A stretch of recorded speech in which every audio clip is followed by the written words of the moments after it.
और देखिए जम्मू से लाई तस्वीरें हैं ये, जहां पे गृह मंत्री अमित शाह जम्मू कश्मीर के लिए पार्टी का घोषणा पत्र जारी कर रहे हैं।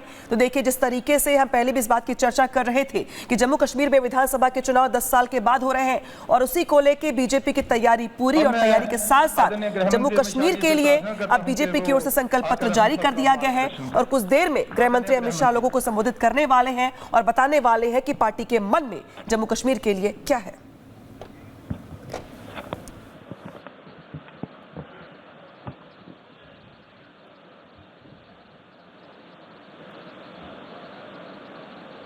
मंच पर उपस्थित भारतीय जनता पार्टी के प्रदेश अध्यक्ष श्रीमान रैना जी, उनके नेतृत्व में बैठे हुए सारे भारतीय जनता पार्टी के वरिष्ठ नेतागण, हमारे चुनाव प्रभारीगण, और आज 2024 जम्मू कश्मीर चुनाव के भारतीय जनता पार्टी के संकल्प पत्र के विमोचन के समय उपस्थित सभी पत्रकार, छायाकार, बंधु भगिनीगण, आप सभी का भारतीय जनता पार्टी की इस प्रेस वार्ता में मैं स्वागत करता हूं। मित्रों, जैसा आप सभी जानते हैं, आजादी के समय से हमारी पार्टी के लिए जम्मू कश्मीर का ये भूभाग बहुत महत्वपूर्ण रहा है और आजादी के समय से ही हमने इस भूभाग को हमेशा भारत के साथ जोड़े रखने के लिए बहुत प्रयास किए।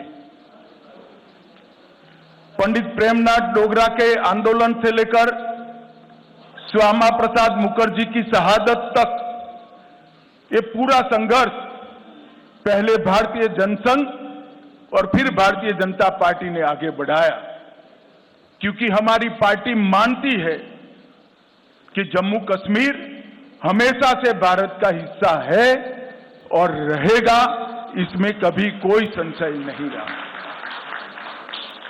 मगर कई साल हो गए, 2014 तक जम्मू कश्मीर पर हमेशा अलगाववाद की परछाई रही, आतंकवाद की परछाई रही। अलग अलग स्टेट और non state actor Jammu Kashmir को अस्थिर करते रहे और सभी सरकारों ने एक प्रकार से अपीसमेंट की पॉलिसी से जम्मू कश्मीर को डील किया। 2014 से लेकर 2024 का ये कालखंड, जब भी जम्मू कश्मीर और भारत का इतिहास लिखा जाएगा, जम्मू कश्मीर के लिए स्वर्णिम अक्षरों से अंकित किया जाएगा, ऐसा मेरा बहुत स्पष्ट मानना है। ये 10 साल जम्मू कश्मीर के लिए शांति और विकास के 10 साल रहे हैं, सुशासन के 10 साल रहे हैं। ये 10 साल में मैक्सिमम टेररिज्म की जगह मैक्सिमम टूरिज्म पर शिफ्ट हुआ है। ये 10 साल सुख और समृद्धि का रास्ता प्रशस्त करने वाले रहे हैं और ये 10 साल जम्मू कश्मीर के मूल बासिंदों की संस्कृति को ताकत देने वाले ये 10 साल रहे हैं। एक जमाने में धारा 370 की परछाई में यहां पर अलगाववादियों की मांगे, हुर्रियत जैसे संगठन और हुर्रियत जैसे संगठनों के नतमस्तक होती हुई सरकारें हमने देखी थी। ये 10 साल के अंदर आज धारा 370 और 35A पास्ट बन गया है, वो हमारे संविधान का हिस्सा नहीं है। इसका पूरे भारत और जम्मू कश्मीर की जनता को आनंद है।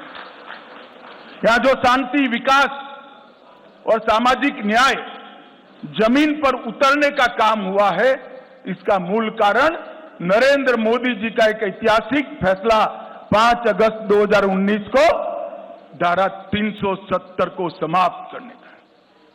बड़ी दुख की बात है, विगत दिनों में एनसी का एजेंडा मैंने पढ़ा है और एनसी के एजेंडे को कांग्रेस का मौन समर्थन भी मैंने देखा है। मगर मैं आज आप सभी पत्रकार भाइयों के माध्यम से पूरे देश को स्पष्ट कर देना चाहता हूं, धारा 370 इतिहास बन चुकी है, वो कभी लौटकर नहीं आने सकती, हम आने भी नहीं, क्योंकि धारा 370 ही वो कड़ी थी जो कश्मीर के अंदर युवाओं को हाथ में हथियार और पत्थर पकड़ाती थी। अलगाववाद की विचारधारा ही युवाओं को विकास की जगह आतंकवाद के रास्ते पर शिफ्ट करती थी। और आज मोदी जी के नेतृत्व में ढेर सारे काम हुए हैं। मित्रों, मैं चुनाव घोषणा पत्र पर आने से पहले कुछ चीजें जरूर कहना चाहता हूं। जम्मू कश्मीर में सबसे बड़ी जरूरियात थी शिक्षा की। लगभग 10 साल में 59 कॉलेजों को मान्यता मिली है। 30 कश्मीर डिवीजन में और जम्मू डिवीजन में 29, 16,000 छात्रों की प्रवेश क्षमता जोड़ी गई है। न्यू एजुकेशन पॉलिसी के तहत आओ स्कूल चले अभियान हमने आगे दिखाया है, बढ़ाया है। 45 अटल टिंकरिंग लैब स्थापित किए हैं और 6,000 करोड़ की लागत से 2 एम्स, एक विजयपुर में, एक अवंतीपुरा में, IIT, IIM, नीट, यूनानी अस्पताल, कई सारे भवन और संस्थान उच्च शिक्षा के लिए यहां खोले हैं। 70 साल तक देखा जाता था कि जम्मू कश्मीर के बच्चे यहां पढ़ाई लिखाई नहीं हो सकती थी, यहां से देश भर में पढ़ने जाते थे। आज देश भर के बच्चे जम्मू कश्मीर में पढ़ने के लिए आ रहे हैं और एक अच्छा संदेश लेकर देश में जा रहे हैं। रेवेन्यू डेफिसिट वाले स्टेट के अंदर जल विद्युत बड़ा विकास का मार्ग प्रशस्त करने वाला था। लगभग 22,500 करोड़ की लागत से विभिन्न हाइड्रो प्रोजेक्ट का निर्माण हमने किया है। लगभग 1,000 मेगावाट पाकलदुल, इसके साथ शाहपुर कंडी बांध सिंचाई, रतले हाइड्रो योजना, क्रार हाइड्रो योजना, कीरू हाइड्रो योजना, ढेर सारे बिजली उत्पादन के जल विद्युत के संयंत्र यहां स्थापित किए गए हैं। और आने वाले दिनों में ये काम पूर्ण होते ही वो जम्मू कश्मीर को सरप्लस बजट देने वाला स्टेट बनाएंगे। ऐसा पूर्ण आयोजन नरेंद्र मोदी जी के नेतृत्व में किया है। कई सारे बिजली के वितरण के भी काम हुए हैं। इसके साथ हमने शांति के मोर्चे पर भी ढेर सारा काम किया है, उस पर मैं बाद में आऊंगा।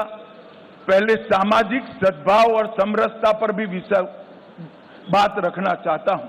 धारा 370 के कारण यहां रिजर्वेशन संभव नहीं हो पाता था, महिलाओं को अन्याय होता था, दलित भाइयों को अन्याय होता था, ट्राइबल्स को अन्याय होता था। भारतीय जनता पार्टी की नरेंद्र मोदी सरकार ने यहां आरक्षण को जमीन पर उतारने का काम किया है। आज SC वर्ग का भी आरक्षण हुआ है। आर्थिक रूप से कमजोर वर्ग का 10% आरक्षण हुआ है। OBC का आरक्षण बढ़ाया गया है। गुर्जर, बकरवाल और पहाड़ियों को सालों से जो आरक्षण नहीं मिलता था, उसको आरक्षण देने की शुरुआत नरेंद्र मोदी जी के नेतृत्व में हुई है।